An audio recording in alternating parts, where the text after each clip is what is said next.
Hello everyone.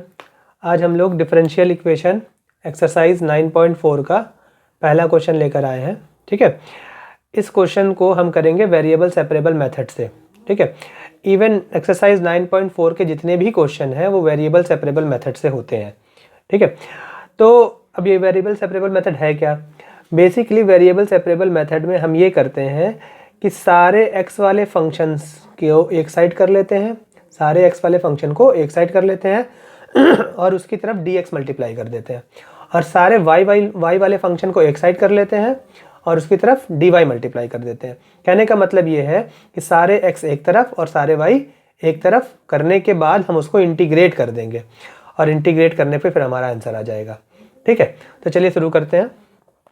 Solution dy by D x 1 minus cos x upon 1 plus cos x, ये हमारा question है।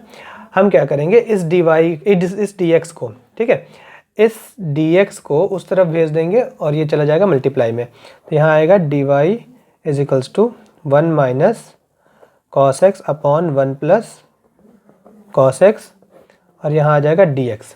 ठीक है, अब अगर आपको याद हो ट्रिग्नोमेट्री में आपने पढ़ा है 1 माइनस कॉस एक्स जो होता है वो होता है 2 साइन स्क्वायर एक्स बाई 2, और 1 प्लस कॉस एक्स जो होता है वो होता है 2 कॉस स्क्वायर एक्स बाई 2।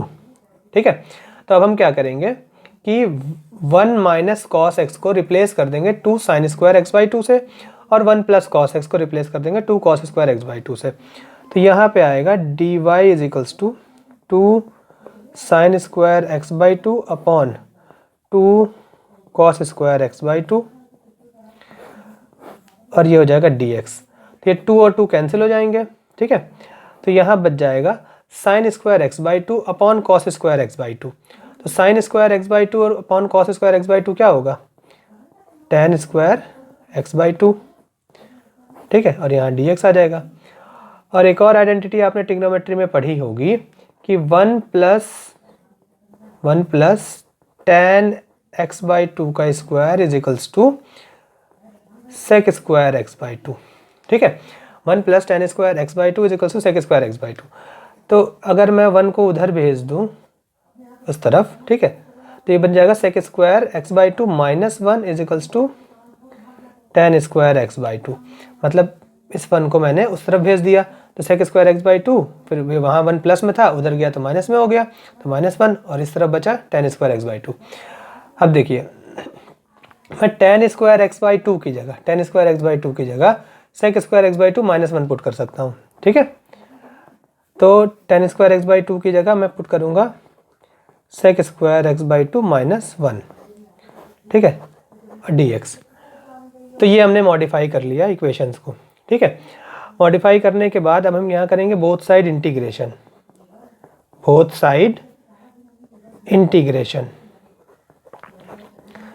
जब बोथ साइड इंटीग्रेशन करेंगे तो इंटीग्रेशन यहाँ dy आ जाएगा और यहाँ integration sec square x by 2। अब देखो dx हम अंदर मल्टीप्लाई कर देंगे तो यहाँ पे dx आ जाएगा, माइनस इंटीग्रेशन 1 में dx मल्टीप्लाई करेंगे तो 1 dx आ जाएगा। ठीक है, कोई दिक्कत है? बोथ साइड हमने इंटीग्रेशन कर दिया, बोथ साइड इंटीग्रेशन किया तो इंटीग्रेशन dy आ गया, और यहाँ पे dx को अंदर मल्टीप्लाई कर दिया तो sec square x by 2 dx हो गया, और इंटीग्रेशन लगा दिया, फिर माइनस की जगह माइनस है, फिर 1 के साथ dx को मल्टीप्लाई कर दिया, चाहे आप 1 dx लिखना चाहें चाहे सिर्फ dx लिखना चाहें, मतलब एक ही है। तो यहाँ पे अब y आ जाएगा, dy का इंटीग्रेशन y होता है, सेक स्क्वायर एक्स बाई 2 का डिफ्रेंशिएशन होगा tan x by 2 upon 1 by 2।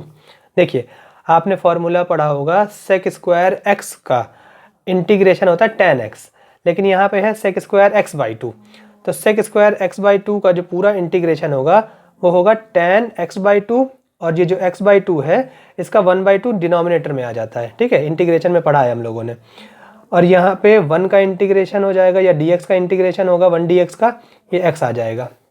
ठीक है, 1 dx का इंटीग्रेशन x हो जाएगा, और यहाँ पे देखिए 1/2 ये नीचे है, ये डिनोमिनेटर में 1/2 है, तो ये रेसिप्रोकेट होकर ऊपर चला जाएगा, तो ये बन जाएगा 2 tan x बाई 2 और माइनस x। ठीक है, ये आपका बन गया आंसर।